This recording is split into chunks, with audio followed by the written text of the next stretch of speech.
C'est maintenant mon tour, dit Jake, le marié, avec un sourire glacial qui ne correspondait pas à la joie attendue lors d'un mariage. Je me tenais derrière une colonne de marbre dans la salle de réception du Grand Plaza Hotel à Chicago, encore sous le choc de la scène dont je venais d'être témoin. Ma femme depuis 8 ans, Linda, embrassait passionnément mon beau-frère Robert dans le jardin à l'arrière, leurs robes élégantes froissées contre le mur de pierre.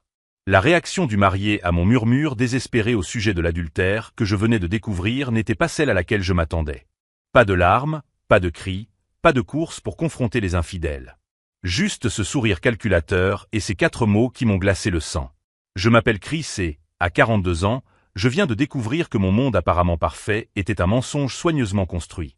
J'avais couru vers Jake pour l'alerter au sujet de sa future épouse et de mon beau-frère, espérant être le héros qui sauverait le mariage avant qu'il ne soit trop tard. Mais lorsque je lui ai chuchoté à l'oreille ce que j'avais vu, Jake a simplement hoché la tête comme s'il confirmait la météo. Il n'y avait ni surprise, ni douleur.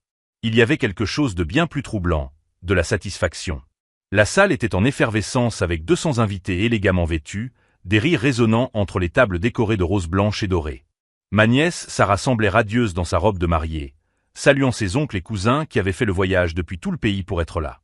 Cela devait être le plus beau jour de sa vie. Linda avait insisté pour que nous arrivions tôt, prétextant qu'elle voulait aider aux derniers préparatifs. Je comprenais maintenant pourquoi elle était si impatiente. Et pourquoi Robert, le frère de la mariée et mon beau-frère depuis 15 ans, avait suggéré que nous allions tous les deux nous promener dans les jardins, pour prendre l'air. Je les avais suivis discrètement, une étrange intuition me tracassant depuis des semaines.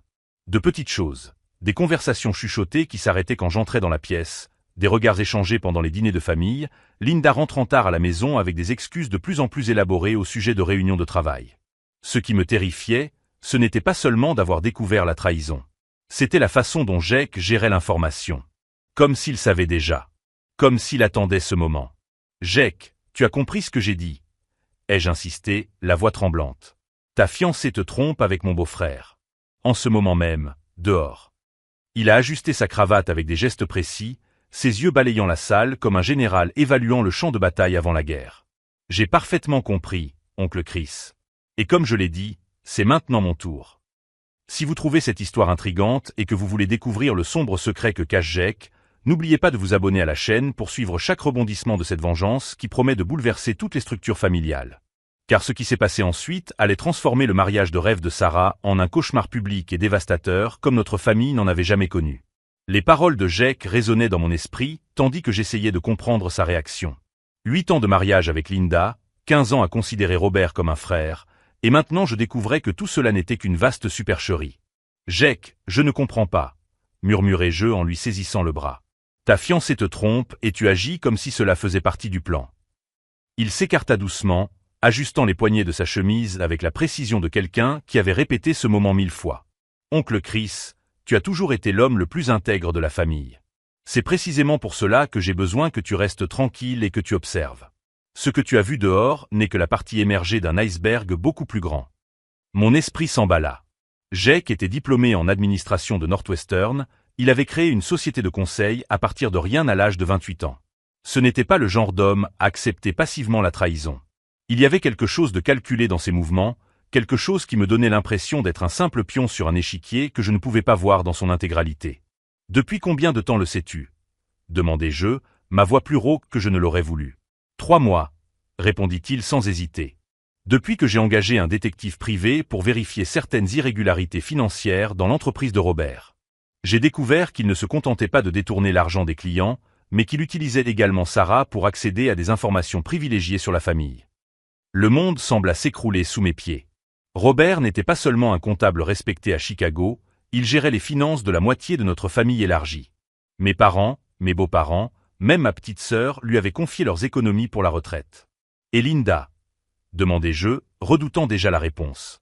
Jake a sorti son téléphone et m'a montré une série de photos. Linda et Robert dans un restaurant intime, entrant ensemble dans un appartement que je ne reconnaissais pas, signant des documents dans un bureau qui n'était certainement pas le sien. La dernière photo les montrait sortant d'une banque, et Linda portait un dossier que j'ai immédiatement reconnu. C'était celui où nous conservions tous nos documents importants. Ils ne sont pas seulement en train d'avoir une liaison, Chris. Ils sont en train de vider systématiquement les comptes de toute la famille. L'appartement que tu as vu sur les photos, il est au nom d'une société fantôme qu'ils ont créée.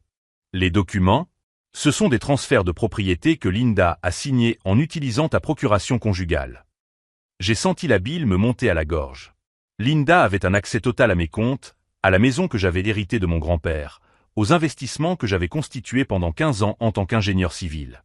Si elle avait utilisé la procuration que je lui avais naïvement donnée lorsque j'étais parti travailler à l'étranger pendant 6 mois, elle aurait pu tout transférer. Combien ai-je réussi à demander? D'après ce que mon enquêteur a pu retracer jusqu'à présent, environ 2 300 000 $. Vos comptes, ceux de vos parents, ceux de mes parents et un compte fiduciaire que ma grand-mère a laissé à Sarah. Ce chiffre m'a frappé comme un coup de poing dans l'estomac. Ce n'était pas seulement mon avenir qui était volé, mais celui de toute ma famille. Mes parents, âgés de 72 ans, avaient économisé chaque centime pendant 40 ans de dur labeur. Le compte fiduciaire de Sarah était destiné à payer ses études de médecine. Et tu as décidé de laisser le mariage avoir lieu quand même. Ai-je demandé, incrédule. Le sourire de Jake est devenu encore plus glacial. Chris, tu n'as toujours pas compris. Aujourd'hui, ce n'est pas seulement le jour de mon mariage. C'est le jour où ils vont découvrir qu'ils se sont attaqués à la mauvaise famille. J'ai regardé autour de moi dans la salle élégante. Les invités discutaient joyeusement, inconscients du drame qui se déroulait. Linda était revenue du jardin et saluait maintenant ses tantes et ses cousins avec le même sourire chaleureux qui m'avait trompé pendant 8 ans. Robert était à ses côtés, sa main effleurant parfois son dos dans un geste que je percevais maintenant comme chargé d'intimité. « Qu'est-ce que tu vas faire » murmurai-je. Jake regarda sa montre, une Rolex que je n'avais jamais vue auparavant. Dans exactement 15 minutes, le FBI va franchir cette porte. Ils ont des mandats d'arrêt contre Linda et Robert pour fraude bancaire, blanchiment d'argent et complot. Dans 20 minutes, tous les invités sauront exactement quel genre de personnes ils sont vraiment. Mon sang se glaça. Le FBI. Quand j'ai découvert le stratagème, je ne suis pas allé voir la police locale. Je suis allé directement voir les fédéraux. Fraude transfrontalière, blanchiment d'argent international, utilisation d'institutions bancaires pour le crime organisé. Ils étaient très intéressés. Jake me regarda droit dans les yeux, et pour la première fois de la journée, je vis autre chose que du calcul froid. J'ai vu de la douleur. Tu sais ce qui a été le plus difficile, oncle Chris? Découvrir que ma propre fiancée était impliquée depuis le début. Sarah n'est pas une victime innocente manipulée. Elle est l'architecte de tout le plan. Le sol semblait disparaître sous mes pieds. Sarah, ma nièce de 26 ans, que j'avais vue grandir depuis qu'elle était bébé. La douce petite fille qui me serrait toujours fort dans ses bras lors des anniversaires, qui m'appelait pour me demander des conseils sur sa carrière, que j'avais aidé à choisir sa robe de mariée il y a seulement 3 mois. C'est impossible, murmurai-je. C'est pour cela que cela a fonctionné pendant si longtemps, répondit Jake. Personne ne soupçonne la mariée radieuse qui planifie sa lune de miel aux îles Caïmans. Personne ne se demande pourquoi elle a besoin d'accéder aux documents familiaux pour préparer une surprise spéciale pour nous tous. Mais tandis que Jake révélait l'étendue de la trahison qui détruirait notre famille à jamais, il ne se doutait pas que j'avais moi-même découvert quelque chose à son sujet 3 semaines plus tôt. Quelque chose qui allait complètement changer, qui était réellement le prédateur dans cette histoire. La révélation concernant Sarah m'a frappé comme un coup de poing dans le ventre. 26 ans à regarder cette petite fille grandir, depuis ses premiers pas jusqu'à l'obtention de son diplôme en gestion. Je l'avais emmenée pêcher quand elle avait 8 ans, lui avais appris à conduire à 16 ans, l'avais aidée pour ses premiers entretiens d'embauche. Je n'y crois pas, murmurai-je, sentant le sol se dérober sous mes pieds. Sarah ne ferait pas ça. Tu te trompes. Jake a ressorti son téléphone, montrant cette fois une conversation WhatsApp. Les messages avaient été échangés entre Sarah et Robert 2 mois auparavant. Ma nièce discutait du transfert du compte de l'oncle Chris et demandait si Jake croyait toujours à toute cette histoire. Il parlait de moi comme si j'étais un enfant naïf. Elle a suggéré que Linda fasse semblant d'être plus intéressée sexuellement pour me distraire, a poursuivi Jake, d'une voix dénuée d'émotion. Apparemment, je posais trop de questions sur ses absences nocturnes. J'ai senti la bile me monter à la gorge. Linda avait radicalement changé notre comportement intime au cours des dernières semaines, se montrant plus affectueuse et initiant des choses qu'elle avait rejetées pendant des années. J'avais interprété cela comme une seconde lune de miel. En réalité, il s'agissait d'une manipulation calculée. Le plan initial était de m'épouser Sarah, d'avoir accès légalement à tous les comptes familiaux en tant que gendre, puis elle ferait croire à ma mort dans un accident, a déclaré Jake comme s'il lisait un bulletin météo. Robert avait déjà identifié une police d'assurance vie de 500 000 $ que mes parents avaient souscrite pour moi. Linda serait la veuve dévastée du frère décédé, Sarah serait la jeune veuve en deuil, et Robert serait le comptable de confiance aidant la famille à surmonter la tragédie. Le mariage autour de nous continuait sa danse élégante de bonheur fin. Des oncles qui riaient, des cousins qui s'embrassaient, mes parents qui discutaient avec enthousiasme avec les parents de Jake de leurs projets de futurs petits-enfants. Personne ne se doutait que nous planifions des arrestations au milieu de la célébration. « Jake » ai-je réussi à dire, la voix plus rauque. « Tu as dit que le FBI arrivait. Comment peux-tu en être si sûr ?» Parce que je n'ai pas seulement découvert le stratagème, Chris. Je m'y suis infiltré. Il a ajusté sa cravate à nouveau, mais j'ai alors compris que c'était un geste nerveux, et non un signe de confiance. Il y a 3 mois, lorsque mon enquêteur m'a apporté les premières preuves, j'aurais pu aller directement voir la police. Mais les preuves étaient circonstancielles. Linda et Robert auraient pu prétendre qu'il s'agissait d'autorisations légitimes, que toi et d'autres membres de la famille aviez accepté les transferts. Alors tu as décidé de poursuivre les fiançailles. Ai-je conclu. Poursuivre et participer, a-t-il corrigé. J'ai fait semblant de ne rien savoir. J'ai laissé Sarah croire qu'elle me manipulait. J'ai fait semblant d'être suffisamment amoureux pour signer les documents qu'elle me demandait, ouvrir les comptes qu'elle suggérait. Jake a sorti un petit enregistreur numérique de la poche intérieure de sa veste. Chaque conversation, chaque confession, chaque instruction sur la façon de tuer mon propre père pour accéder à son compte offshore. Tout a été enregistré, tout a été documenté. Je regardais le minuscule enregistreur avec un mélange d'admiration et d'horreur. Jake avait passé 3 mois de sa vie à faire semblant d'aimer une femme qui prévoyait de l'assassiner. Il avait supporté les caresses de quelqu'un qui considérait sa mort comme un problème logistique. « Tu es plus courageux que moi, admis-je. Ou plus stupide, répondit-il. Il y a eu des nuits où je me suis réveillé en me demandant si elle avait mis quelque chose dans ma nourriture, si l'odeur étrange dans mon appartement était due à une fuite de gaz provoquée intentionnellement. Mais tandis que Jake révélait l'étendue de son plan de contre-espionnage, je trouvais enfin le courage de partager ce que j'avais découvert 3 semaines auparavant. Cette information qui changeait complètement notre perception de qui étaient les véritables prédateurs dans cette histoire. « Jake, je dois te dire quelque chose. » l'ai-je interrompu. « Quelque chose que j'ai découvert à ton sujet il y a 3 semaines. » Il m'a regardé avec une curiosité sincère pour la première fois cet après-midi-là. « À mon sujet. » Votre détective privé n'était pas le premier que vous aviez engagé, n'est-ce pas ? Ai-je demandé en observant sa réaction. Vous enquêtez sur notre famille depuis bien plus de 3 mois. Le sourire a disparu de son visage. En fait, ai-je poursuivi, sentant un calme étrange m'envahir, vous avez commencé à enquêter sur notre famille dès que vous avez rencontré Sarah. Il y a 2 ans. Jake déglutit. Chris, je ne sais pas de quoi tu parles. Ton vrai nom n'est pas Jake Morrison, mais Jacob Moral, dis-je en observant le choc qui traversait son regard. Tu es le fils de Ricardo Moral, l'homme qui a détruit l'entreprise du père de Sarah il y a 15 ans. Le bruit de la fête continuait autour de nous, mais un silence de mort s'était abattu entre nous. Tu es venu à Chicago spécialement pour te venger de la famille qui, selon toi, a détruit ton père, ai-je poursuivi. Sarah ne te manipulait pas. C'est toi qui la manipulais. Jake a fermé les yeux pendant un long moment. Quand il les rouvrit, toute trace de prétention avait disparu. Comment l'avez-vous découvert? Il y a 3 semaines, mon entreprise a reçu une proposition pour un projet de construction à Milwaukee. Le client demandait des références spécifiques sur mon travail dans la démolition du complexe commercial Moral il y a 15 ans, expliquai-je. J'ai trouvé étrange que quelqu'un se souvienne d'un projet aussi ancien, alors j'ai fait quelques recherches. Jake acquiesça lentement. J'ai découvert que Ricardo Moral avait un fils qui avait disparu après la faillite. Un fils qui avait changé de nom et s'était construit une nouvelle identité. Un fils qui avait juré de détruire la famille Miller pour avoir trompé son père dans une affaire qui l'avait conduit à la ruine. Mon père n'était pas parfait, a finalement déclaré Jake d'une voix basse. Mais il ne méritait pas de tout perdre. Vous saviez qu'il était désespéré, vous saviez qu'il signerait n'importe quel contrat. Le père de Sarah l'a délibérément trompé. Et maintenant, vous utilisez le même livre de stratégie que lui, ai-je répondu. Séduire une femme pour avoir accès à la famille, manipuler les émotions à des fins financières.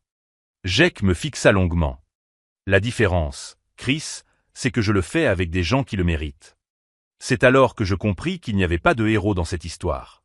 Seulement différents niveaux de vengeance. Et tandis que Jake et moi nous dévoilions nos cartes secrètes, aucun de nous n'avait remarqué que Linda et Robert avaient disparu du salon. Le vrai jeu ne faisait que commencer, et nous étions tous sur le point de découvrir que les vengeurs les plus élaborés ne sont pas toujours ceux qui gagnent à la fin. La révélation de la véritable identité de Jake planait entre nous comme une fumée toxique. Deux hommes qui avaient passé les dernières minutes à se regarder comme des adversaires devaient maintenant décider s'ils étaient ennemis ou alliés temporaires face à une menace plus grande. « Où sont Linda et Robert ?» demandai-je en balayant la salle du regard. La fête se poursuivait normalement, mais ma femme et mon beau-frère s'étaient évaporés comme s'ils n'avaient jamais existé. Jake regarda à nouveau sa montre, mais cette fois avec une expression inquiète. Il devrait être là. Le FBI n'arrivera pas avant 12 minutes. À moins que quelqu'un ne les ait prévenus, répondis-je, sentant un frisson me parcourir l'estomac. Jake sortit son téléphone et passa un appel rapide. J'entendis des bribes d'une conversation tendue. Oui, ils sont sortis par le parking arrière, une camionnette noire. Non, nous n'avons pas pu obtenir le numéro d'immatriculation. Quand il raccrocha, son expression s'était complètement durcie. Mon enquêteur surveillait toutes les sorties. Linda et Robert sont partis il y a 5 minutes dans un véhicule qu'ils n'avaient jamais vu auparavant. Quelqu'un les a prévenus, ai-je conclu. Quelqu'un qui était au courant de votre opération avec le FBI. Impossible, a répondu Jake, mais il y avait de l'incertitude dans sa voix. Seul mon avocat, l'enquêteur et les agents fédéraux étaient au courant du plan. C'est alors que la réalité m'a frappé comme un coup de tonnerre. Jake, tu as dit que Sarah orchestrait tout, qu'elle te manipulait depuis des mois. Oui, mais elle est ici, en train de recevoir les félicitations, répondit-il en montrant l'autre côté de la salle où Sarah souriait radieusement dans sa robe de mariée. Exactement. Elle est ici, faisant semblant de ne rien savoir, pendant que Linda et Robert s'enfuient, expliquai-je. Tu as dit avoir enregistré des conversations où elle planifiait ta mort. N'aurait-elle pas pu enregistrer tes conversations aussi? Le visage de Jake pâlit. Mon appartement. Elle avait les clés. Elle a dit qu'elle voulait y laisser quelques affaires pour après la lune de miel. Elle a installé des micros, ai-je ajouté. Sarah était au courant de tout votre plan depuis le début. Elle les a avertis de s'enfuir avant l'arrivée du FBI. Jake se mit à taper furieusement sur son téléphone. Je dois annuler l'opération. Si Linda et Robert ne sont pas là quand les agents arriveront, ils soupçonneront qu'il y a eu une fuite. Toute l'enquête pourrait être compromise. Attendez, dis-je en lui tenant le bras. Vous pensez comme ils veulent que vous pensiez. Que veux-tu dire? Sarah veut que tu annules l'opération. Elle veut que tu paniques et que tu sabotes ta propre enquête, expliquai-je, les pièces du puzzle s'assemblant dans mon esprit. Mais si on n'annule pas? Et si on laisse le FBI arriver et ne trouver que Sarah ici? Jake me regarda avec un mélange de confusion et d'intérêt. Continue. Réfléchis bien. Linda et Robert se sont enfuis, mais Sarah est restée. Elle ne peut pas simplement disparaître de son propre mariage sans éveiller les soupçons. Elle parie donc que tu vas paniquer et tout annuler. Mais sans Linda et Robert, nous n'avons pas d'arrestation. Juste une mariée à son mariage, objecta Jake. Ah, mais nous avons quelque chose de mieux, répondis-je, me souvenant de quelque chose que j'avais vu plus tôt. Nous avons Sarah seule et sans protection, sans ses partenaires pour l'aider à maintenir la version officielle. Et tu as dit que tu avais des enregistrements d'elle avouant tout. Jake acquiesça lentement. Les enregistrements suffisent pour une arrestation. Et sans Linda et Robert pour coordonner leur version. Sarah devra improviser. Et quand on improvise, on fait des erreurs. Nous avons regardé Sarah à travers la salle, qui continuait à saluer les invités avec son sourire parfait. Elle jetait parfois un coup d'œil dans notre direction, essayant de paraître détendue, mais je pouvais voir la tension dans ses épaules. Il y a autre chose, dit Jake après un moment. Quelque chose que je ne t'ai pas dit à propos de mon plan de vengeance. Quoi? Je ne suis pas seulement venu pour détruire ta famille à cause de mon père, admit Jake.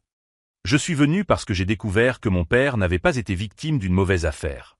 Il a été délibérément saboté. J'ai senti l'air sortir de mes poumons. Saboté comment? Des documents falsifiés, des contrats modifiés après leur signature, des témoins soudoyés, a énuméré Jake. Quelqu'un voulait que l'entreprise morale échoue. Quelqu'un qui a directement profité de notre chute. Et tu penses que c'était quelqu'un de notre famille? Je ne le pense pas. Je le sais. Jake a sorti un dossier de la poche de sa veste. J'ai les preuves. Les contrats originaux, les enregistrements des conversations, les virements bancaires. Tout pointe vers Robert. Le monde semblait tourner autour de moi. Robert? Il y a 15 ans, Robert n'était pas seulement comptable. Il a brièvement travaillé pour le cabinet qui a négocié l'accord entre mon père et le père de Sarah. Il avait accès à tous les documents, à toutes les négociations. Mais pourquoi aurait-il fait ça? Parce que Robert prévoyait déjà de voler la famille Miller il y a 15 ans, expliqua Jake. Détruire ma famille n'était qu'une répétition générale. Une façon de mettre en pratique ses talents de manipulateur et d'escroc avant de s'attaquer à sa véritable cible. La complexité de ce que je découvrais me donnait le vertige. Robert n'était pas seulement un beau-frère infidèle qui avait une liaison avec ma femme. C'était un prédateur calculateur qui avait détruit toute une famille juste pour perfectionner ses techniques de vol. Alors, qu'est-ce qu'on fait maintenant? Demandai-je. Jake regarda Sarah une fois de plus, puis se tourna vers moi. Maintenant, nous faisons quelque chose qu'elle n'attend pas. Au lieu d'être des ennemis qui se battent pour se venger, nous devenons des alliés qui se battent pour la justice. Et le FBI. Ils arriveront dans 8 minutes. Mais au lieu d'arrêter Linda et Robert, ils arrêteront Sarah. Et au lieu d'une simple fraude bancaire, ils l'arrêteront pour complot, meurtre avec préméditation et blanchiment d'argent international. Si vous suivez ce rebondissement insensé et que vous voulez savoir comment 2 hommes trahis ont réussi à transformer un mariage en une opération de justice, abonnez-vous à la chaîne, car ce qui s'est passé lorsque le FBI a fait irruption dans cette salle de réception dépasse tout scénario de film. Car Sarah avait sous-estimé un élément crucial. Lorsque vous faites découvrir à 2 hommes intelligents qu'ils ont été manipulés par le même réseau criminel, vous ne vous faites pas des ennemis. Vous créez une alliance dangereuse. J'ai regardé Jake, mon ancien ennemi qui venait de devenir mon allié improvisé, et j'ai acquiescé. Alors allons-y. Jake a sorti le petit enregistreur numérique de sa poche et a vérifié qu'il fonctionnait. Sarah ne sait pas que j'ai des enregistrements d'elle avouant tout. Elle pense que seuls Linda et Robert sont en danger. Et les preuves concernant son père? Ai-je demandé, encore en train d'assimiler la complexité de la situation. Elles vont avec le reste, a répondu Jake. Robert a détruit ma famille pour s'entraîner. Maintenant, il va payer pour la répétition et la représentation principale. La salle autour de nous continuait sa danse de bonheur fin. Sarah saluait des tantes éloignées, posait pour des photos avec les demoiselles d'honneur, jouait parfaitement le rôle de la mariée radieuse. Mais je pouvais voir la tension dans ses épaules, la façon dont ses yeux balayaient parfois les sorties. Elle est nerveuse, ai-je remarqué. Elle se demande probablement pourquoi Linda et Robert n'ont toujours pas donné signe de vie. Alors mettons la pression, a dit Jake en se dirigeant vers le centre de la salle. C'est l'heure du spectacle. Jake s'est dirigé vers la petite scène où le groupe jouait de la musique d'ambiance. Il a pris le micro du chanteur avec l'assurance de quelqu'un habitué à diriger les situations. « Mesdames et messieurs, puis-je avoir votre attention un instant ?» a-t-il demandé, sa voix résonnant dans le système de sonorisation. La salle se tut progressivement, 200 têtes se tournant dans sa direction. Sarah, qui discutait avec ses cousins au fond de la salle, pâlit visiblement. « En tant que fiancée, j'aimerais porter un toast spécial avant la cérémonie officielle, » poursuivit Jake, son sourire parfaitement calibré. « À ma magnifique fiancée Sarah, qui a toujours su exactement ce qu'elle voulait dans la vie. » Des applaudissements polis ont retenti dans la salle. Sarah a forcé un sourire, mais ses mains tremblaient légèrement tandis qu'elle tenait sa coupe de champagne. « Sarah m'a toujours dit que le véritable amour reposait sur une honnêteté totale, » a poursuivi Jake, les yeux fixés sur sa fiancée. Sur le fait de tout partager l'un avec l'autre. Sans secret. La température dans la salle semblait avoir baissé de 5 degrés. Les invités les plus perspicaces commencèrent à se rendre compte que quelque chose se passait, mais ils ne parvenaient pas à identifier exactement quoi. « C'est pourquoi, ma chérie, » Jake se tourna directement vers Sarah, « j'ai pensé que tu aimerais savoir que Robert et Linda n'ont pas pu se rendre à l'aéroport. » Le sourire de Sarah se figea complètement. Sa coupe de champagne tremblait dans sa main. « En fait, » continua Jake, d'une voix toujours douce mais avec une pointe d'acier, « ils sont en train d'être escortés ici même en ce moment même. Par le FBI. » Un murmure collectif parcourut la salle. Les invités échangèrent des regards perplexes, se demandant s'il s'agissait d'une sorte de blague élaborée. Sarah laissa tomber sa coupe. Le cristal se brisa sur le sol en marbre dans un bruit qui résonna comme un coup de feu dans le silence soudain. « Jake, » dit-elle dans un murmure étranglé. « De quoi parles-tu »« Je parle de fraude bancaire, ma chérie, » répondit Jake en descendant de l'estrade et en marchant lentement vers elle. « Je parle de 2 300 000 $ volés à notre famille. Je parle de plans d'assassinat enregistrés de ta propre voix. » La salle explosa en murmures choqués. Les parents âgés s'appuyèrent sur leurs chaises, les jeunes cousins sortirent leur téléphone pour enregistrer, et je vis mes propres parents dans un coin, le visage pâle d'incompréhension. « Tu es devenu fou, » balbutia Sarah en reculant. « Je ne sais pas de quoi tu parles. Tu fais une sorte de dépression nerveuse. » « Une dépression nerveuse, » ricana Jake, mais il n'y avait aucune trace d'humour dans sa voix. « Sarah, tu as enregistré nos conversations pendant 3 mois. Tu pensais que je ne ferais pas la même chose ? Il a brandi le petit enregistreur numérique. Tu veux écouter l'enregistrement de jeudi dernier, quand tu as décrit en détail comment tu allais faire passer ma mort pour un accident de voiture. Ou tu préfères celui de mardi, quand Robert et toi avez discuté de la façon de partager l'argent de l'assurance vie. Sarah pâlit complètement. Elle regarda désespérément autour d'elle, cherchant une issue, une explication, n'importe quoi. Ou, continua Jake, d'une voix de plus en plus froide, nous pourrions discuter de la façon dont tu as recruté Linda pour séduire oncle Chris il y a 8 ans, dans le but précis d'accéder à ses comptes bancaires. Tous les regards se tournèrent vers moi. Je sentis le poids de 200 paires d'yeux posés sur moi, mais je gardais une posture droite. C'est vrai, confirmai-je d'une voix claire. Linda ne m'a jamais aimé. Tout cela n'était qu'une manipulation orchestrée par ma propre nièce. Ma sœur, la mère de Sarah, poussa un cri étouffé et s'appuya sur son mari. « Sarah, ce n'est pas possible. »« Maman, ils mentent, » protesta Sarah, de fausses larmes coulant sur son visage. « Ils essaient de me détruire. » Jake a découvert mes plans prénuptiaux et invente ces histoires farfelues. C'est alors que les doubles portes du salon s'ouvrirent dans un grand fracas. 6 agents fédéraux en costume sombre entrèrent en formation, leurs insignes du FBI clairement visibles. Derrière eux, menottés, venaient Linda et Robert. Linda était encore plus pâle que Sarah, sa robe d'élégante froissée et tachée. Robert avait une coupure à la lèvre et regardait le sol.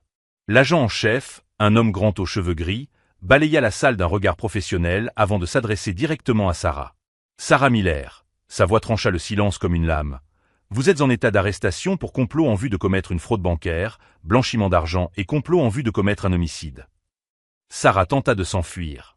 Vêtue de sa robe de mariée et de talons hauts, elle trébucha après 3 pas et tomba lourdement sur le sol. 2 agentes s'approchèrent calmement et l'aidèrent à se relever, lui passant les menottes tandis qu'elle sanglotait. « Vous ne comprenez pas », criait Sarah tandis qu'on l'escortait. « Je suis la victime ici. Ils m'ont manipulée. Jake m'a forcé à faire tout ça. »« Señorita Miller, » répondit patiemment l'agent en chef, « nous avons 47 enregistrements de vous en train de planifier des crimes. Certains datent d'il y a 2 ans, bien avant que vous ne rencontriez Sonor Morrison. Pardon, Sonor Moral. » Jake ne bougea pas lorsque l'agent utilisa son vrai nom. Il se contenta d'observer Sarah être emmenée hors de la salle, la traîne de sa robe traînant sur le sol. C'est alors que Sarah s'arrêta à la porte et se retourna pour lui faire face une dernière fois. « Tu crois avoir gagné ?» cria-t-elle, son masque de douce mariée tombant enfin complètement. « Tu es aussi pathétique que ton père raté. Au moins, j'ai eu le courage de poursuivre ce que je voulais, au lieu de pleurer pendant 15 ans sur le passé. » Le silence qui suivit fut assourdissant. Jake marcha calmement vers Sarah, qui se tenait entre les agents. « Sarah, » dit-il d'une voix douce, « il y a une différence entre le courage et la cruauté. Tu n'as jamais été courageuse. Tu as toujours été cruelle. » Puis il se tourna vers l'agent en chef. « Agent Matthews, les preuves des crimes commis par Robert il y a 15 ans se trouvent dans le dossier que j'ai laissé dans votre bureau hier. Tout est documenté, vérifié et prêt pour des poursuites supplémentaires. » Alors que Sarah était finalement escortée hors de la salle, celle-ci restait en état de choc absolu. Des familles entières avaient perdu leurs économies, des relations avaient été détruites par la trahison, des vies avaient été ruinées par la cupidité. Mais tandis que je regardais Jake recevoir les félicitations hésitantes de certains membres de la famille et les regards méfiants d'autres, je me rendis compte que notre alliance improvisée avait créé quelque chose d'inattendu. Non seulement la justice, mais aussi une étrange compréhension que parfois, les ennemis les plus improbables peuvent devenir les alliés les plus efficaces. Ce qu'aucun d'entre nous n'avait prévu, c'était que l'arrestation de Sarah, Linda et Robert n'était que le premier acte d'une révélation beaucoup plus importante qui allait changer à jamais notre compréhension de qui nous étions vraiment en tant que famille. 6 mois plus tard, le tribunal fédéral de Chicago était bondé pour ce que les journaux ont qualifié de l'affaire de fraude familiale la plus complexe de la décennie. Linda, Robert et Sarah étaient assis côte à côte à la table des accusés, leurs vêtements élégants remplacés par des uniformes orange de prisonniers. Le procureur a présenté des preuves qui ont révélé l'ampleur réelle de l'opération. Ce n'était pas seulement 2 300 000 $ qui avaient été volés à notre famille. Il s'agissait d'un stratagème qui s'étendait sur 15 ans et impliquait des dizaines de familles dans 3 États différents. Robert avait utilisé sa position de comptable pour identifier des familles prospères, puis Sarah et Linda s'étaient infiltrées en tant que petites amies, fiancées ou amies intimes. Le stratagème a commencé lorsque la défendresse Sarah Miller n'avait que 11 ans, a expliqué le procureur. Robert Miller l'a systématiquement formée à séduire et à manipuler des hommes riches.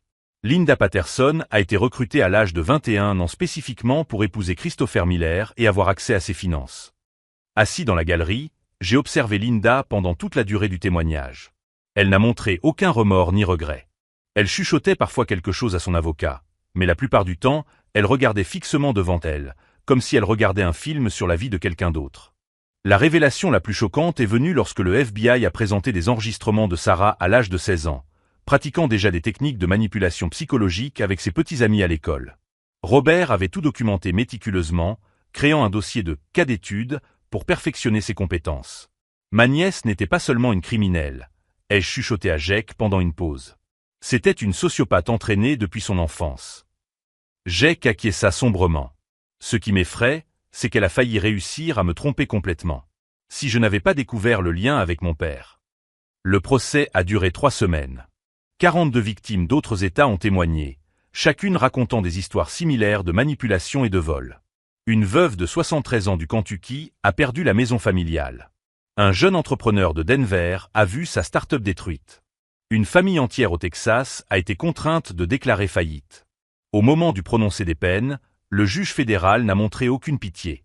Robert a été condamné à 25 ans pour avoir dirigé une organisation criminelle. Linda a été condamnée à 15 ans pour fraude et complot. Sarah, malgré son âge, a été condamnée à 20 ans en raison de l'étendue de son implication et de la nature calculée de ses crimes.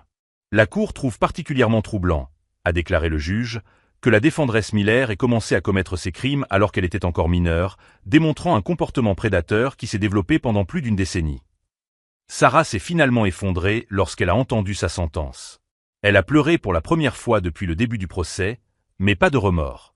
Elle criait que c'était injuste, que Robert l'avait forcée à tout faire, qu'elle était victime des circonstances. Personne ne l'a cru. Après le procès, Jake et moi avons pris un café dans un snack-bar près du tribunal. Notre alliance improvisée s'était transformée en quelque chose qui ressemblait à une véritable amitié, fondée sur la reconnaissance mutuelle que nous avions tous deux été les pions d'un jeu plus grand que nous ne l'avions imaginé. Alors, qu'allez-vous faire maintenant ? Lui ai-je demandé. Retourner à Milwaukee et reconstruire, a-t-il répondu.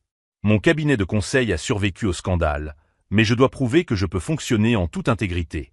Et toi ? J'ai regardé par la fenêtre les rues de Chicago, la ville où je suis né et où j'ai grandi, où j'ai construit ma carrière d'ingénieur civil, où j'avais été systématiquement volé par des personnes que je considérais comme ma famille. Je vais aussi reconstruire, ai-je répondu. Mais pas ici. 3 mois plus tard, je roulais sur l'autoroute 80 en direction de l'ouest, ma Jeep chargée de tout ce qui restait de ma vie antérieure. Le FBI avait récupéré environ 60% de l'argent volé grâce à des comptes offshore et des propriétés que le trio avait achetées. Ce n'était pas tout, mais c'était suffisant pour recommencer à zéro. J'ai choisi Denver, une ville où personne ne connaissait mon histoire, où je pouvais être simplement Chris Miller, ingénieur civil, sans les couches de traumatisme et de trahison qui s'étaient accumulées au cours de 8 années de mariage frauduleux. Le premier projet que j'ai accepté consistait à superviser la construction d'un centre communautaire pour les victimes de violences domestiques. Ironie du sort, ou peut-être était-ce exactement le type de travail dont j'avais besoin pour surmonter ma propre expérience. Au cours des premières semaines, j'ai travaillé 15 heures par jour, me perdant dans les détails techniques des fondations et des structures. Mais j'ai progressivement commencé à réaliser que la guérison ne viendrait pas seulement du travail acharné, mais aussi du fait de renouer avec des parties de moi-même que j'avais perdues au cours d'années de manipulation subtile. J'ai commencé à faire des randonnées dans les Rocheuses le week-end, quelque chose que j'avais toujours voulu essayer mais que Linda m'avait toujours découragé de faire, prétextant que c'était dangereux ou inutile. Je me suis inscrit à des cours de cuisine, découvrant que j'avais un talent pour quelque chose que Linda avait toujours complètement contrôlé dans notre foyer. 6 mois après mon déménagement à Denver, j'ai trouvé un message vocal de Jake. Son entreprise était en pleine expansion et il voulait savoir si j'envisagerais un partenariat. 2 hommes qui ont appris à détecter la manipulation, disait-il en riant, seraient probablement doués pour évaluer l'intégrité d'autres entreprises. La proposition était tentante, mais j'ai poliment décliné. Ma nouvelle vie ne consistait pas à prouver quoi que ce soit à qui que ce soit ni à tirer profit de traumatismes passés. Il s'agissait de redécouvrir qui j'étais vraiment quand personne n'essayait de me modeler à ses propres fins.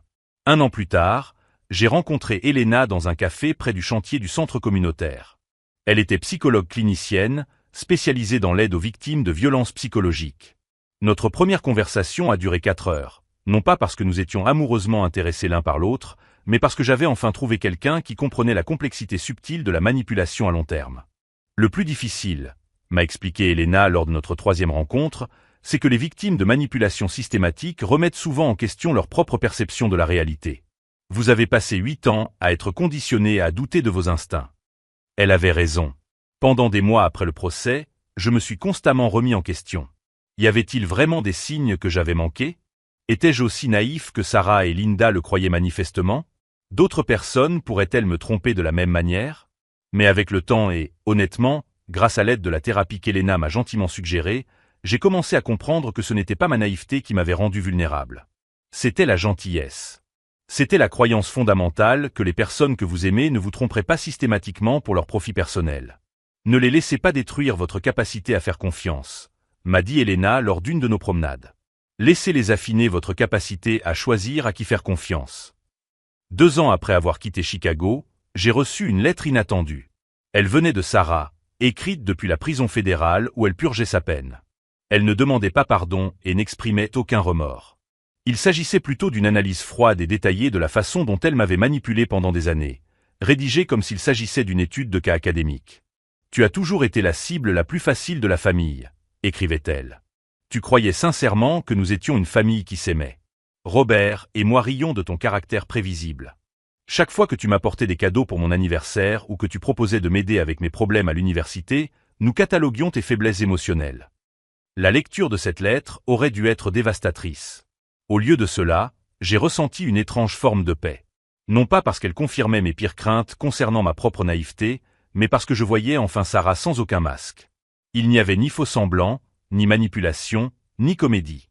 Seulement l'esprit froid et calculateur d'une personne incapable d'établir un véritable lien émotionnel. J'ai brûlé la lettre dans le jardin de ma nouvelle maison à Denver, regardant les cendres se disperser dans le vent des montagnes. Non par colère, mais comme un rituel de clôture. Cette version de moi-même, qui avait besoin de sa validation ou de son approbation, était morte au tribunal de Chicago. La dernière fois que j'ai eu des nouvelles de Jake, c'était il y a 6 mois. Il avait épousé une enseignante du secondaire à Milwaukee, une femme qui connaissait toute son histoire et avait choisi de l'aimer malgré tout. Son entreprise était florissante, spécialisée désormais dans la détection de la fraude d'entreprise pour les petites entreprises familiales. C'est drôle comme la vie fonctionne, avait-il écrit sur son faire-part de mariage. Je suis venu à Chicago avec l'intention de détruire une famille et j'ai fini par en sauver plusieurs autres. Aujourd'hui, 3 ans après ce jour fatidique au Grand Plaza Hotel, je rentre chez moi après avoir supervisé la fin de mon 10e projet de construction à Denver. Le centre communautaire qui a marqué le début de mon parcours, ici accueille désormais plus de 300 familles par mois. Parmi les autres projets, citons 2 écoles, un centre pour personnes âgées et un complexe immobilier pour anciens combattants. Elena et moi nous sommes mariés lors d'une cérémonie simple dans les montagnes, en présence de seulement 20 personnes. De vrais amis que nous avons rencontrés après avoir déménagé à Denver. Aucun membre de la famille Miller n'a été invité. Non par ressentiment, mais parce que nous comprenons que la vraie famille, ce sont les personnes qui choisissent de vous soutenir, pas celles qui partagent votre nom de famille. Parfois, lors de nuits calmes, Elena me demande si je ressens de la colère pour le temps perdu, pour les 8 années de ma vie volées par des personnes qui ne m'ont jamais aimé sincèrement. La réponse est non. Ces 8 années m'ont appris des leçons que je n'aurais pas pu apprendre autrement. Elles m'ont appris la différence entre la gentillesse et la naïveté, entre la confiance et la vigilance, entre la famille biologique et la famille choisie. Elles m'ont appris que la plus grande vengeance n'est pas de détruire ceux qui vous ont fait du mal, mais de construire une vie si authentique et si épanouissante que leurs tentatives de sabotage deviennent insignifiantes. Linda, Robert et Sarah passeront les 15 à 25 prochaines années derrière les barreaux, probablement à planifier leur prochaine manipulation pour leur sortie. Je passerai ces mêmes années à construire des communautés, à aimer sincèrement et à être aimé en retour. Si cette histoire de trahison familiale et de reconstruction totale vous a touché, abonnez-vous à la chaîne pour écouter d'autres histoires de personnes qui ont transformé leurs plus grandes défaites en victoires inattendues. Parce que parfois, on ne découvre qui on est vraiment que lorsqu'on cesse de nous dire qui on devrait être. La dernière photo que Sarah m'a envoyée depuis la prison la montrait souriante, avec le même regard radieux que le jour de notre mariage. Même derrière les barreaux, elle continuait à jouer la comédie, à essayer de projeter une image qui ne correspondait pas à la réalité. J'ai déchiré la photo sans hésiter. Certaines personnes ne changent jamais. Mais les meilleures personnes, celles qui méritent votre amour et votre confiance, ne cessent jamais de grandir. Have an amazing sleep. Thank you so much for being here, and I'll catch you around later. True, thank you for the 100 BDs. I appreciate it. That one. That was amazing. That's good to hear, Honor. I was in the military, so I was deployed. Ah, okay. What were you doing up north? Now I'm curious. Meow meow ass. Is it Cinnamon? I do apologize if I said that wrong. I am very bad at pronouncing names. So if I did get it wrong, just correct me. In any angry tone you want. You guys have a base there? Ah, okay, gotcha. My mate's in the military, but he's down south. He's in, he's down in SA. So I know all about the stuff down there. I just haven't really learnt of anything up north yet. Ah, easy honor.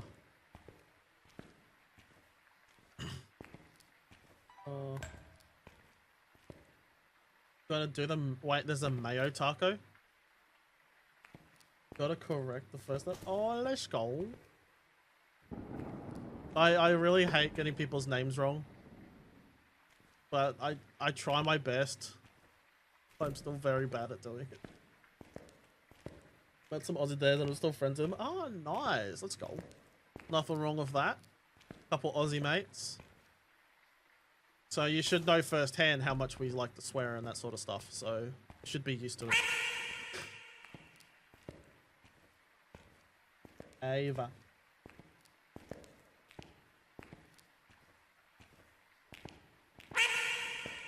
Quack.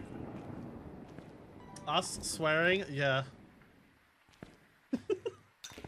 I'll be honest. I swear like a trooper.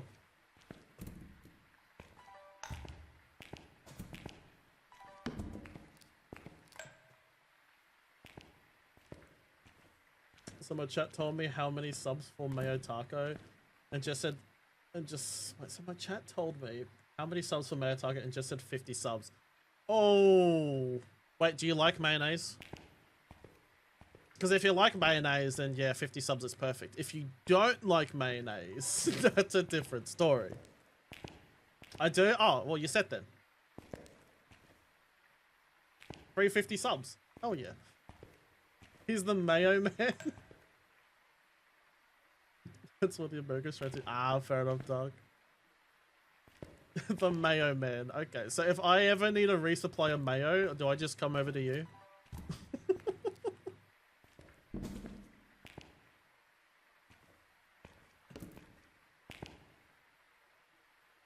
Thank you again, Bravo, for the 5 subs, and True for the 100 biddies. I appreciate it. I really do. So it'll be a mayo jar holding on to a T2 EMF. Oh, hell yeah. That sounds awesome. And delicious. He has mayo scented 3-in-1 body wash.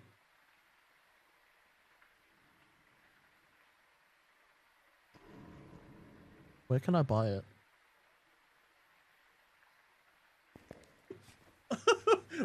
where can I buy it? She's lying. Damn it. You got my hopes up. He got my hopes up. Don't listen to her. Ducky, no. Oh. What's wrong with mayo body wash?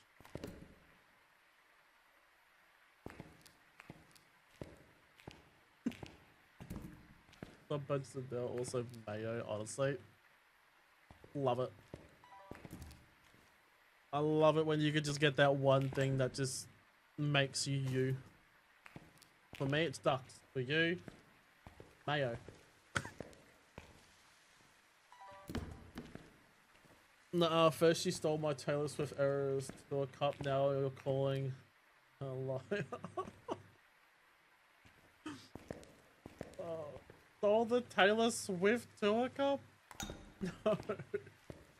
So I tried mayo on a pizza once because someone recommended it, and now I'm the mayo man.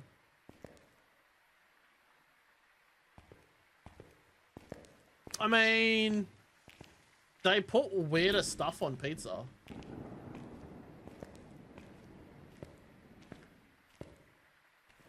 I'll never understand the appeal of mayo. I legit want a bath. What? Patrick Star made mayonnaise the best.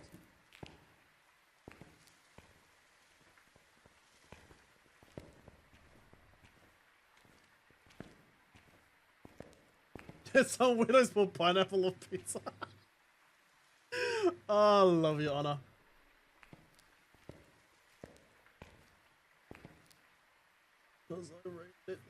Hey, nothing wrong with that. If you enjoy it, then you enjoy it. Oh, don't come down here. Don't.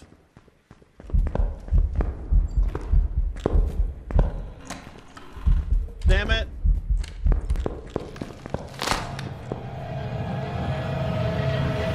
But the good thing is that wasn't Oni, so I've already got that for the challenge. So, to be honest, I'm fine with dying to that one. That was revolting. There's nothing wrong with mayo.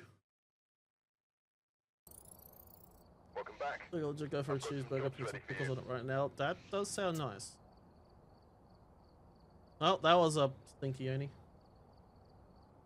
I'm labeled as the mayo man. Hey.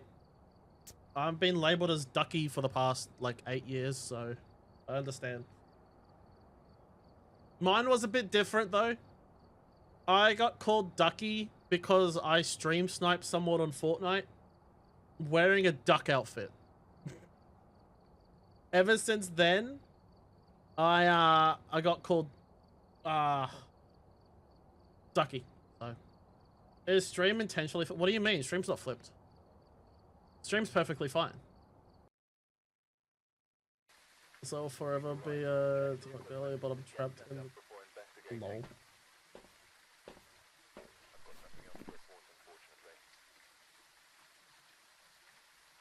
You lie?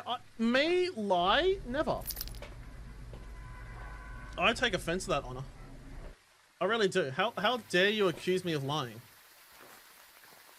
That lamp has always been on the right.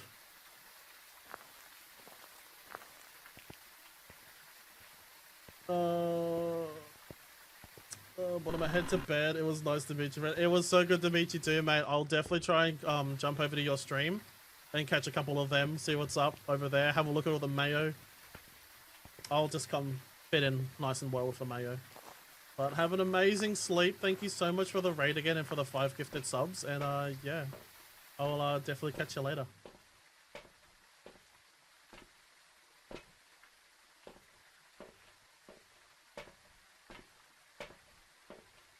How very dare you accuse Ducky or such things? Exactly.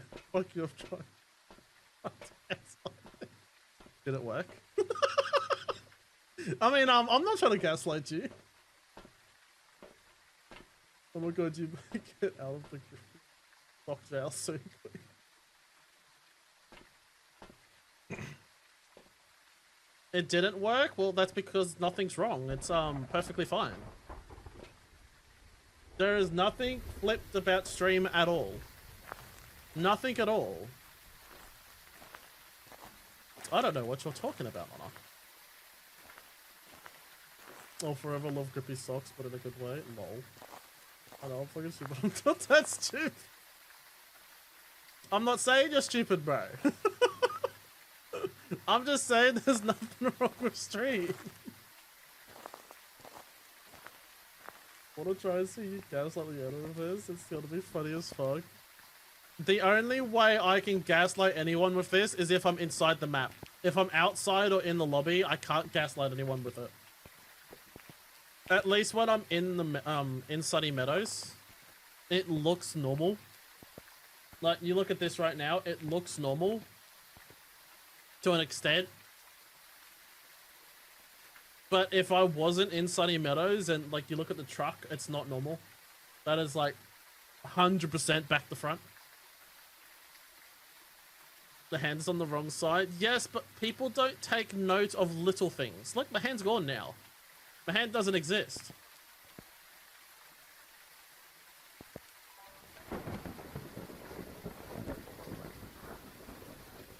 Thank you for doing that one. Let's start that guessing back up again. Exclamation G, everybody. If you want to get your guesses in, like I said before, there is a walk-on up for grabs at the end of the month. We haven't got many people who have actually won. First place is Chaos of 2. Honestly, anyone can beat that. If you get a couple correct answers tonight, like, you're set. Chaos has already got a walk on. She can't